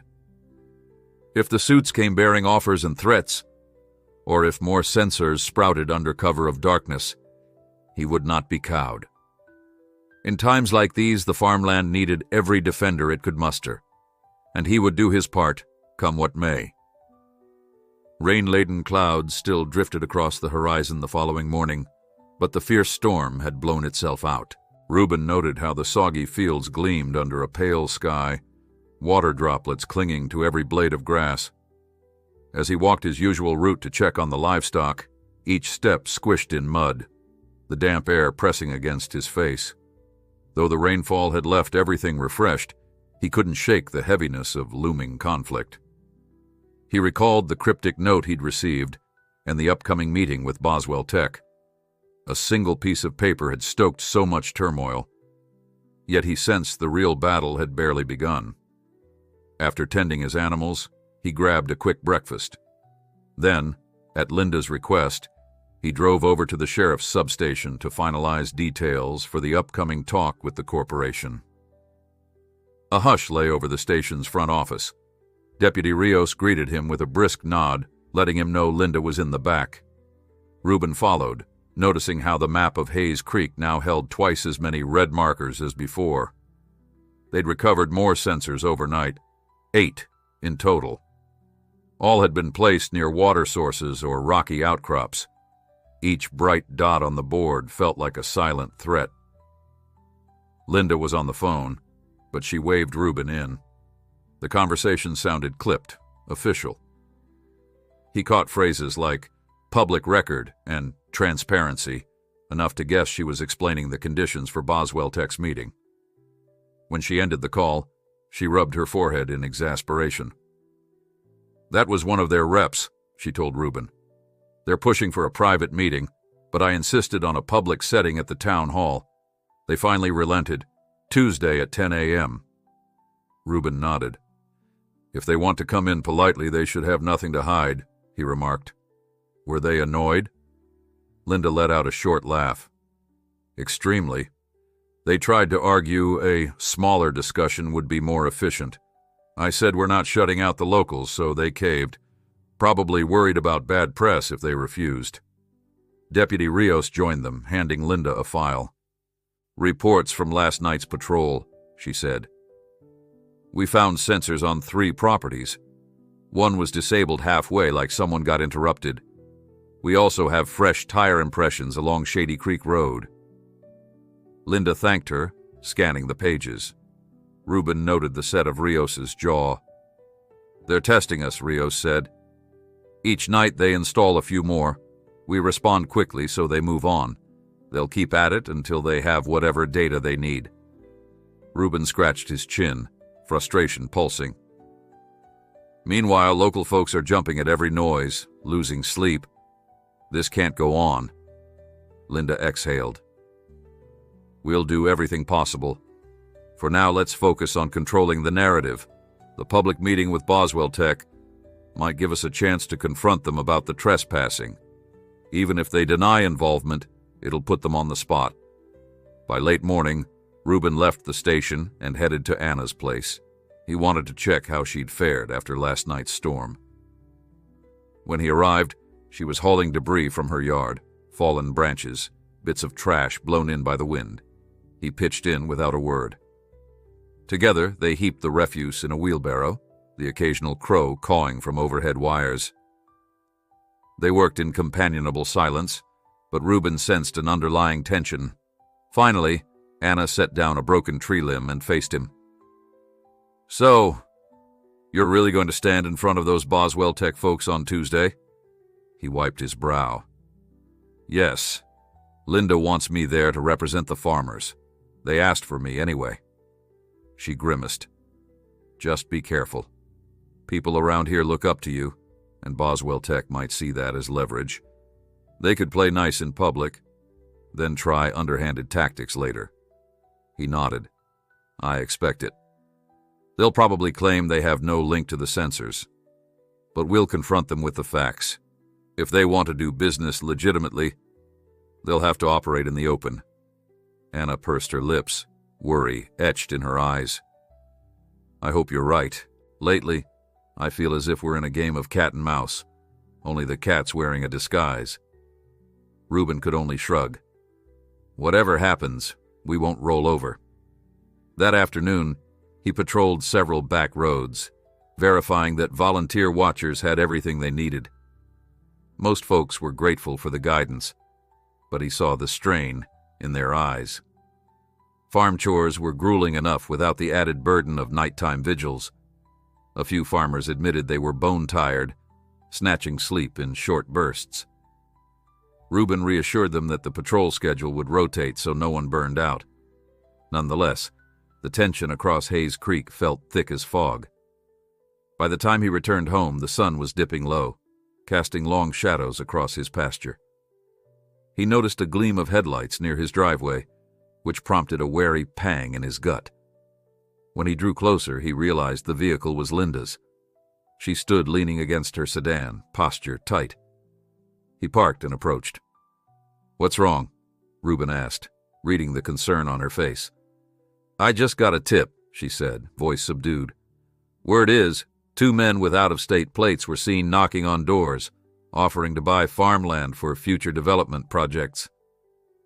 They gave no official business cards, just said they were agents for interested parties. One neighbor recognized them from a previous encounter by the creek, so they might be the same folks planting sensors." Reuben's pulse quickened. "They're moving from covert scans to direct offers?" "Seems that way," Linda replied. "Trying to land quick deals with frightened landowners. We need to inform everyone. Do not sign anything without reviewing it carefully. I'll get the mayor to broadcast a warning." Reuben ground his teeth. "We'll also need to watch out for intimidation. If someone refuses to sell, these creeps might resort to threats or sabotage." Linda nodded. "I'll alert Deputy Rios. We'll ramp up patrols near vulnerable spots. Meanwhile, keep your ears open for any sign they're pressuring folks. We'll do our best to intervene." An uneasy quiet followed. Then Linda placed a file on his truck's hood. Inside lay photos of new sensor models, each one more sophisticated. The last image showed an aerial shot from a drone. "We took that this morning," Linda said. "A neighbor saw a small drone overhead, so we launched our own. We caught a glimpse of 2 men in a clearing fiddling with equipment. We didn't reach them in time." Reuben scanned the image. The men's faces weren't clear, but the silhouette of a big van and the angle of their posture matched what he'd seen at the logging trail. "We'll keep trying," he muttered, feeling a knot in his stomach. Linda drove off with a tight wave. Night fell swiftly. Reuben ate a hurried meal, then tried to sleep, but after only a couple of hours he jolted awake to the phone's ring. A panicked voice crackled on the line. One of the volunteer watchers near the old farmland in the east. They'd spotted suspicious lights bobbing around after midnight, near a cluster of trees. Reuben threw on clothes, hopped into his pickup, and sped off, adrenaline coursing through his veins. The back road was rough, illuminated by his high beams bouncing over every rut. At last he found the watcher, a wiry man named Clyde, standing by his battered Jeep. Clyde's flashlight danced against gnarled trunks. "Saw 'em for sure," he hissed. 2 or 3, maybe. They were shining something near the orchard. Soon as I got close, they ducked out. I heard an engine rev. Couldn't catch the plate. Together, they pushed through a line of low-hanging branches, scanning the ground for fresh disturbances. After several minutes, Reuben caught sight of a small metal box, half buried among fallen leaves. Carefully, he retrieved it, noting a blinking green light. Another sensor, he guessed. They must have planted it in a hurry. Clyde whistled under his breath. They're determined, but why do it at midnight? They don't want witnesses, Reuben said simply, eyeing the darkness. We'll get this to Linda. Let's keep searching a bit more. For a tense hour, they scoured the orchard's perimeter, using flashlights to probe every corner.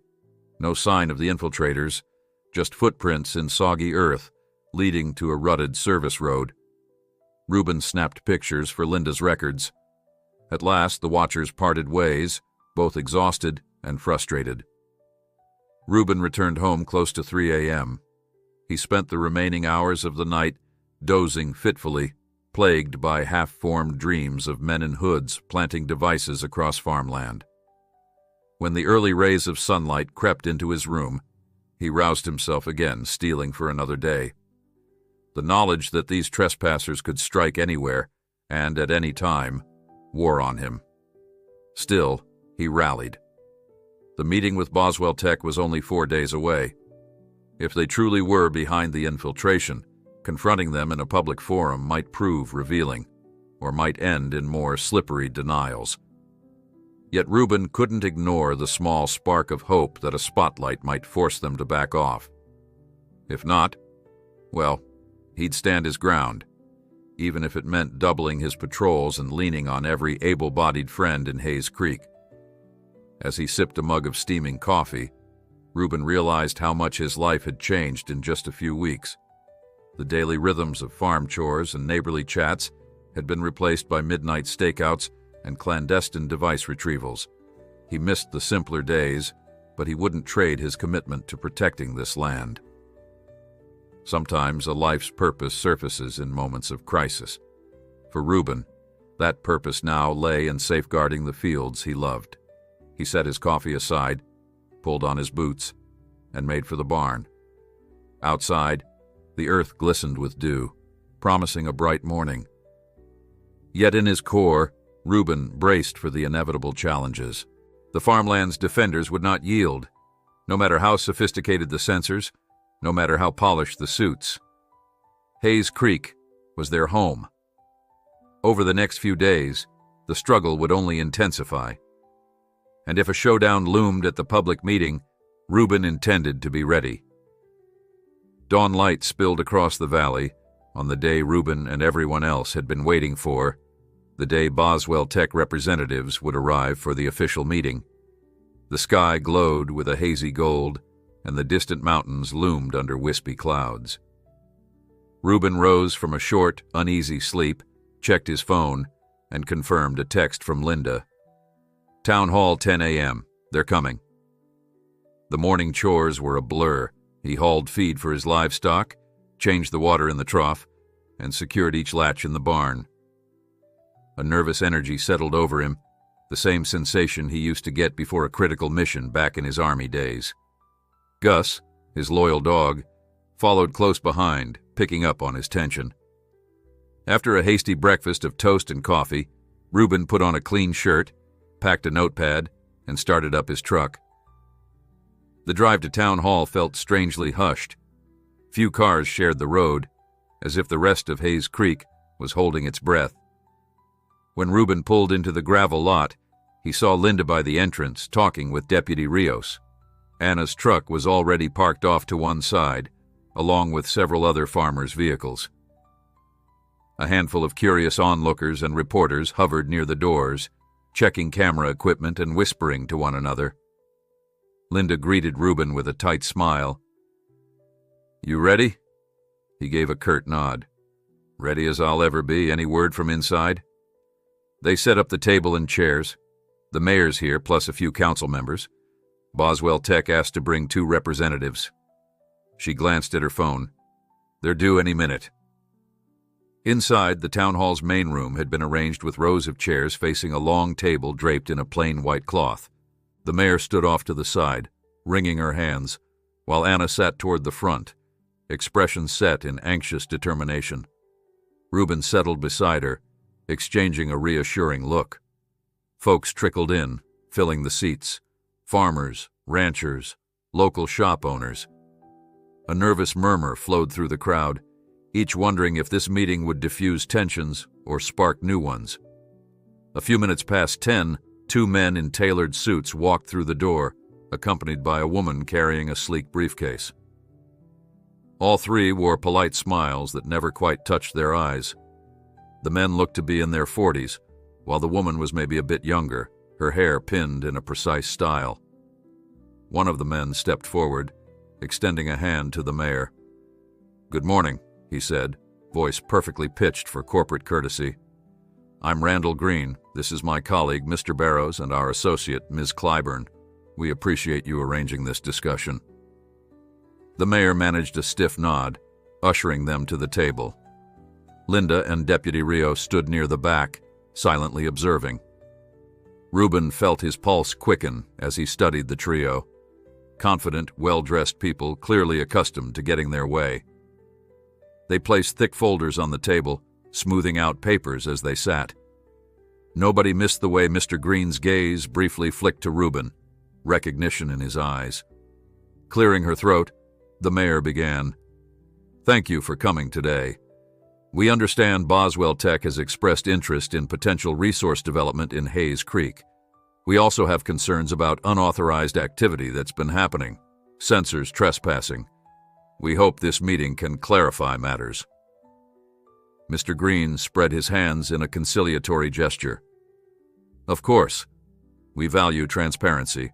Boswell Tech is always eager to operate within legal frameworks. Let me be clear.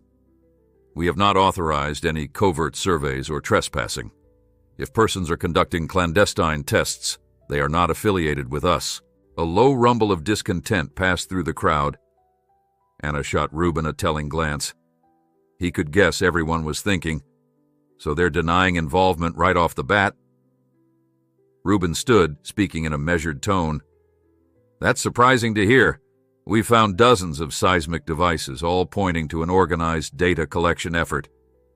If not Boswell Tech, who else would invest in that level of surveying? Green pivoted to meet Reuben's gaze. Mr. Caldwell, I presume? Yes, we're aware of your role. To answer your question, there are multiple firms interested in the region. We can't speak for their methods. Boswell Tech follows legal protocols. We've submitted preliminary requests for exploration permits, but as of now, we've done nothing on the ground. His colleague, Mr. Barrows, nodded in agreement. A voice from the audience barked, "So you're saying your hands are clean?" The crowd murmured in support. A few people stood, arms crossed. Green offered a bland smile. Yes, precisely. If these devices are showing up, we suspect it's from a smaller competitor trying to gain an advantage before official permits are granted. Boswell Tech has no need for underhanded tactics. Linda stepped forward. We'd like you to put that in writing, confirming that any unauthorized activity in Hayes Creek is not sanctioned by Boswell Tech. She paused. And if you claim no association, would you be willing to support legal action against any covert survey team we catch? The woman, Ms. Clyburn, leaned in. We can certainly provide a formal statement. And yes, if criminal trespassing is occurring, we'd fully support prosecution. Boswell Tech wants to earn community trust, not erode it. Her voice was smooth, carefully measured. Reuben glanced around, seeing most folks remained skeptical. He pressed further. If Boswell Tech obtains permits, how do you plan to conduct surveys without infringing on private land rights? We've dealt with nighttime intruders, stolen equipment, even intimidation. How will you reassure us that your presence won't fuel more of that? Mr. Green nodded sympathetically. We understand your concern. We pledge to follow all legal avenues. Should permits be granted, we'll approach landowners directly with offers for leasing or selling the mineral rights. We would never enter a property without explicit permission. Any security or survey teams would be clearly identified. A sarcastic cough rose from somewhere in the back. Anna folded her arms, shooting Reuben an exasperated expression. He spoke again. I appreciate the promises, but folks here aren't naive. We've seen how large companies can exert pressure on smaller communities. If your offers aren't accepted, do you plan to push eminent domain or partner with agencies to force access? Green feigned a look of faint offense. Boswell Tech respects private ownership. Eminent domain is typically the state's tool, and we have no intention of leveraging it. We only negotiate fair deals. Our surveys might confirm a resource that could bring significant economic gain to Hayes Creek. A farmer near the front jumped in, voice shaking with anger. We don't want your so-called economic gain if it means tearing up our fields and chasing us off. We're here because we've spotted men creeping on our land at night. Green raised his palms in a show of calm. I understand your frustration. Again, Boswell Tech is not responsible for those men. We're here to show we can be transparent partners. Linda interjected smoothly. Very well. We'll expect a written statement refuting any link to unauthorized sensors, plus a guarantee that any future operations will be done only with clear consent. Shall we agree to that today? Green and Barrows exchanged glances, then nodded. Certainly, Barrows replied. We'll have our legal team draft something by the end of the week. They spent another half hour fielding questions. The Boswell Tech reps emphasized their innocence, painting themselves as potential benefactors. Many landowners remained unconvinced, but a few seemed swayed by the talk of jobs and revenue, murmuring that maybe a mining project could revitalize the area. Reuben felt the tension in the room split, some folks disgusted, others hopeful. That was how corporate strategies often worked: divide and conquer. As the meeting wound down, Green abruptly addressed Rubin in a polite tone, though his eyes gleamed with a steely edge. "Mr. Caldwell, I believe you've played a unique role here. We'd like to extend an invitation for a direct discussion. Perhaps we can clarify your concerns privately." Rubin stared back, mind racing. They wanted him one-on-one, possibly to soften him up, but he refused to isolate himself from public scrutiny. "Thank you for the offer," he said, choosing his words carefully. "But I prefer open forums where everything's on record. The community is what matters here, not personal deals." A flicker of displeasure crossed Green's face, though he masked it quickly. "Understood. We admire your dedication. Let's stay in touch." Moments later, the Boswell Tech team excused themselves, promising to provide the written statement soon. A knot of reporters trailed after them, firing questions. The rest of the crowd lingered in tense clusters, discussing what they'd heard. Linda approached Rubin. "They handled that expertly," she murmured. "They denied everything, offered vague reassurances, and kept the conversation polite. Classic corporate spin." He rubbed the back of his neck. "I figured they'd play it that way. The real question is, will the nighttime intrusions stop?" From behind them, Anna spoke up softly. "I doubt it.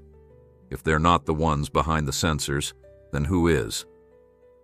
Rubin's gaze swept the room. Some folks already whispered about potential deals, swayed by visions of money. Others looked outraged, uncertain who to blame. The sense of unity that had bound Hayes Creek against looters was now fraying under the promise of economic development. It stung to see how quickly community cohesion could unravel. Before leaving, Rubin had a final word with Linda and Deputy Rios. "We'll keep the patrols going. If these corporate reps are lying, those clandestine teams will still be active." Linda nodded. "We'll compile everything we have: photos, sensor data, footprints, and push it higher up. Maybe we can force a formal investigation. Hang in there, Rubin."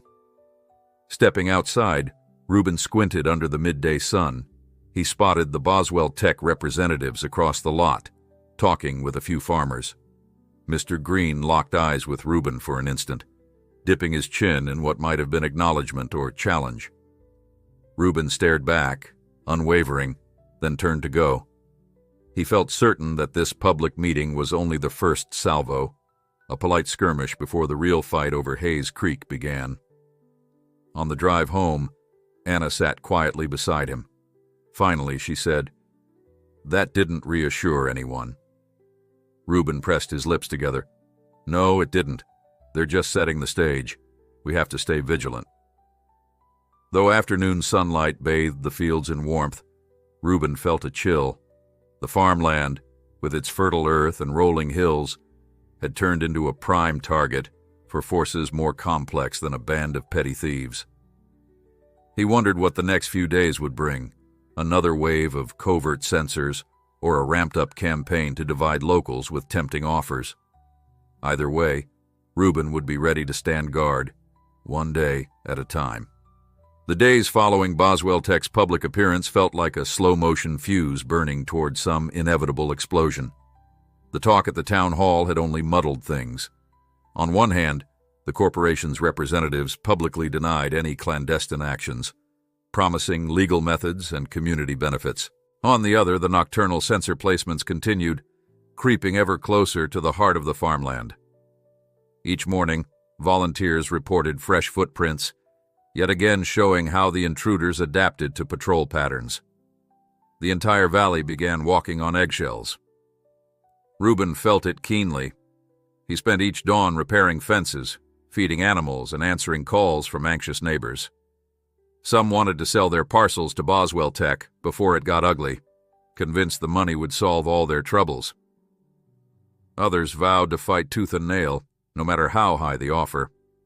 In the middle of it all, Rubin had to balance his own convictions with the reality that people needed choices.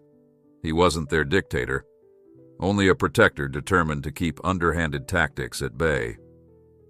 One crisp afternoon, Linda arrived at Reuben's place in a hurry. She brought Deputy Rios and a stern-faced detective named Carver, who'd driven in from the county seat. They fanned out maps on Reuben's kitchen table, pointing out the clusters where sensors kept popping up. Reuben, arms folded, studied the patterns, his brow knitted in frustration. Carver spoke first, voice calm but resonant.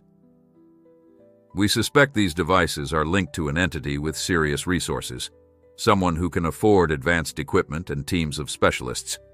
If Boswell Tech claims innocence, it could be a smaller, aggressive competitor. Or," he added, glancing at Linda, "Boswell Tech might be lying through their teeth. Either way, we can't yet prove a direct link." Linda nodded. "We need leverage. Catching the culprits in real time would help. That's why we've set up a new plan.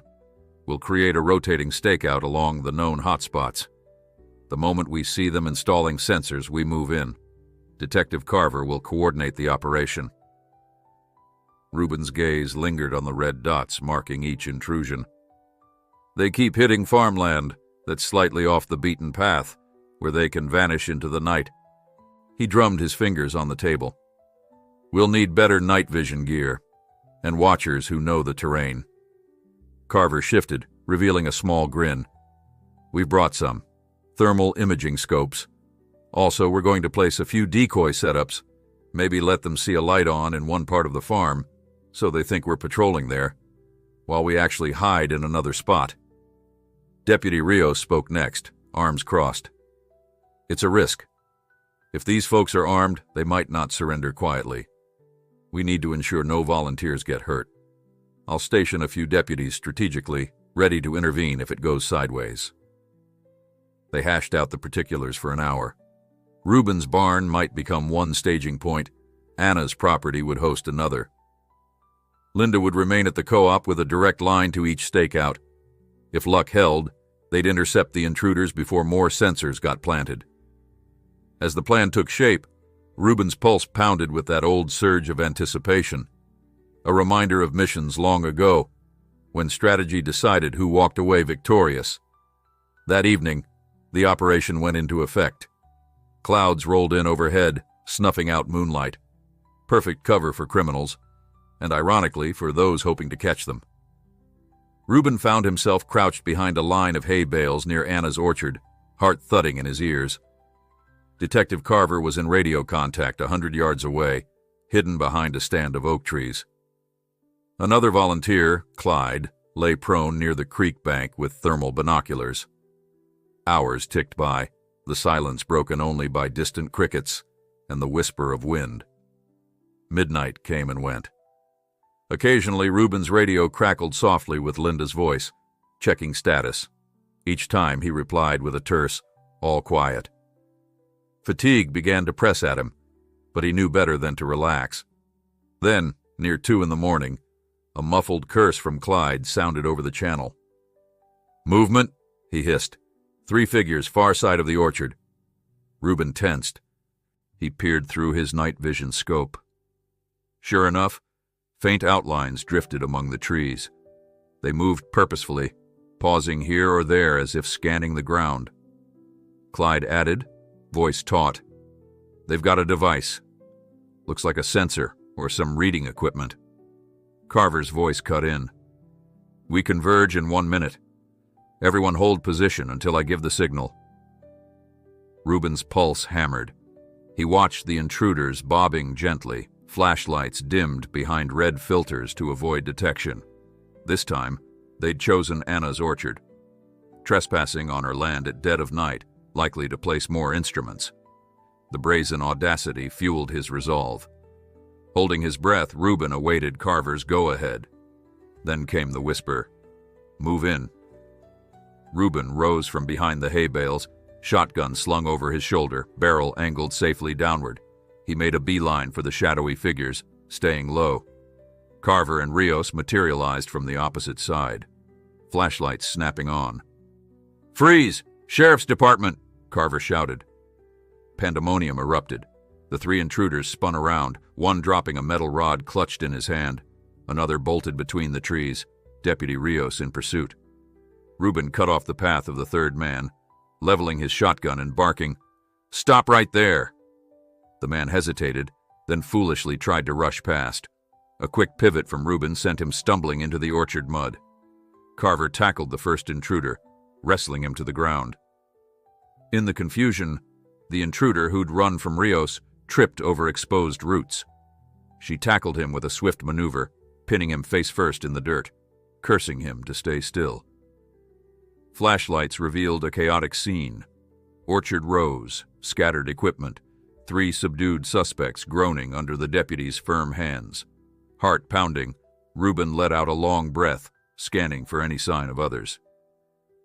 "Clear," Carver finally announced. "We got them all." Fumbling for radio, Linda's voice crackled in. "Everyone okay?" Rios answered, "All good. 3 detainees secured. Request backup at Anna's orchard." The tension in her tone gave way to relief. They'd finally caught the trespassers red-handed. Within minutes, additional deputies arrived with vehicles. The orchard lit up with the glare of headlights. Anna stumbled out of her farmhouse, drawn by the commotion. Reuben gave her a nod, hoping to reassure her. She pressed a hand to her mouth, watching as the deputies hauled the intruders to their feet and searched them. All 3 wore dark clothing and carried specialized surveying gear, plus sidearms tucked beneath their jackets. Professional, indeed. Carver moved from one detainee to the next. "Speak up," he demanded. "Who do you work for? Why these censors?" But they glared at him in sullen silence. One man spat, "We want a lawyer." Another just stared, jaws clenched. Deputy Rios retrieved a small laptop from their van, along with various cables. "High-end equipment," she murmured to Linda. "No question these guys have significant backing."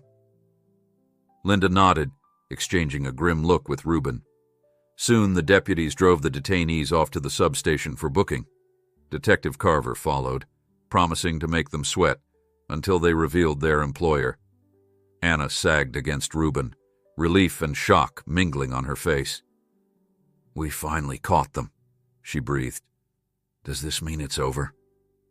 Reuben shook his head. "We'll see. If they roll over on who hired them, we might tie it back to Boswell Tech or another firm. But corporations use middlemen, plausible deniability. It's not guaranteed to lead anywhere." She let out a shaky sigh. "At least we stopped them tonight." "Thank you." A wave of exhaustion hit Reuben, though relief pulsed just beneath. For weeks they'd played a cat-and-mouse game. Now they had faces, physical evidence, and possibly leverage. He radioed Linda again, confirming they were shutting down the orchard stakeout. The night's victory felt monumental, yet incomplete. Whoever stood behind this operation might simply hire more teams. Still, they'd gained a precious foothold in the legal battle. At dawn, Reuben accompanied Carver to the substation for an early briefing. The 3 men sat silent, cuffed to chairs, stonewalling every question. One had eventually muttered that he was just an independent contractor, leaving Carver's questions largely unanswered. The man's phone bore a single cryptic contact number, no name attached. They'd likely used burner phones, false aliases, and possibly shell companies for payment. The detectives would keep digging. While they strategized, Linda paced. "At least we have them in custody," she told Reuben. "The gear is ours now. Forensics can analyze it. Even if the men refuse to talk, we'll see if the equipment's serial numbers lead to a particular buyer." Her eyes flicked with cautious hope. Reuben ran a hand over his stubbly chin. "Any chance these guys crack under pressure? If they do, we'll have a direct link, and that's powerful evidence." Carver shrugged. "Hard to say. They might be hardened pros who expect legal help soon. The real money might swoop in with lawyers to bail them out." Sure enough, within hours, calls started flooding the substation from attorneys demanding the release of their wrongly apprehended clients. Carver smirked as he relayed the news. Apparently, these unknown intruders had high-powered counsel on retainer. Another clue that their backers possessed deep pockets. Linda quickly contacted the county judge, arguing the men posed a flight risk. Bail was set high, stalling their immediate freedom. The corporation behind them would have to move carefully. Those next couple of days felt electric. Hayes Creek buzzed with talk of the capture, folks thanking Reuben, Clyde, and the deputies for finally stopping the trespassers. Local news splashed headlines like, "Security team nabs illegal surveyors." Speculation soared. Was it Boswell Tech or a rival? Some insisted Boswell Tech had orchestrated it. Others believed a shadowy competitor was framing them. People who'd considered selling their land now hesitated, uncertain who to trust. Tensions ran high, but the community felt a renewed sense of unity, if only briefly. Late in the afternoon after the arrests, Anna invited Reuben for supper again, determined to celebrate any small triumph. They sat at her time-worn table, savoring a modest meal of roast chicken and potatoes. Outside, the sun cast a gentle glow over the orchard, as though the night's violence had never happened. "I know it's not over," Anna said softly, "but maybe this is the crack we needed to expose them. Once Carver and Linda trace those devices, the truth will come out." Her eyes shone with cautious optimism. Reuben nodded, sipping water. "I hope so. One victory doesn't mean they'll stop. But we've shown we won't roll over. That counts for something." Inwardly, he recalled many missions where a single breakthrough led to unraveling entire networks. Maybe they'd reached that turning point for Hayes Creek. As dusk neared, he rose to leave, pausing by the porch to gaze at the orchard's neat rows. He pictured the frantic chase from the previous night, the flash of a deputy's flashlight, the thump of bodies colliding. The farmland's gentle beauty concealed so much tension. Still, Reuben felt a spark of faith that justice might prevail, provided they stayed vigilant. He drove home under the purpling sky, Gus snoozing on the passenger seat. Tomorrow, he knew, would bring fresh challenges, lawyer maneuvers, perhaps attempts to discredit the arrests, maybe more secret deals floated at nervous landowners. Yet for the first time in a while, Reuben's heart felt lighter. They'd pushed back, and the valley had rallied behind him. The farmland's defenders weren't alone. Pulling into his driveway, Reuben spotted the porch light, glowing through the evening gloom. He turned off the truck, sitting still for a moment, letting the day's tension drain away. He replayed the orchard bust in his mind, grateful no one had been seriously hurt. Now, it was up to the law to pry open the shell of this conspiracy. If the men refused to name their employer, forensic leads might still reveal it. And if the corporations tried new tactics, Reuben would be there, ready as ever.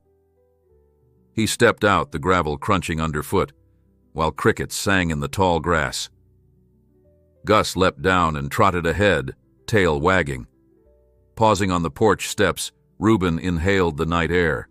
The farmland might remain under siege for weeks or months, but at least for this evening, he felt a sliver of peace.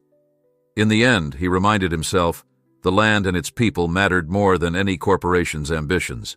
As long as they stood together, neighbors united by shared heritage and resolve, nothing could truly uproot them. With that comforting thought, Reuben slipped inside. Tomorrow would bring more questions, but Hayes Creek was no longer just reacting to threats. They had taken the initiative. Now, with a break in the case and the community's spirit newly galvanized, the farmland held on to its sense of belonging, each sunrise and sunset a testament to resilience.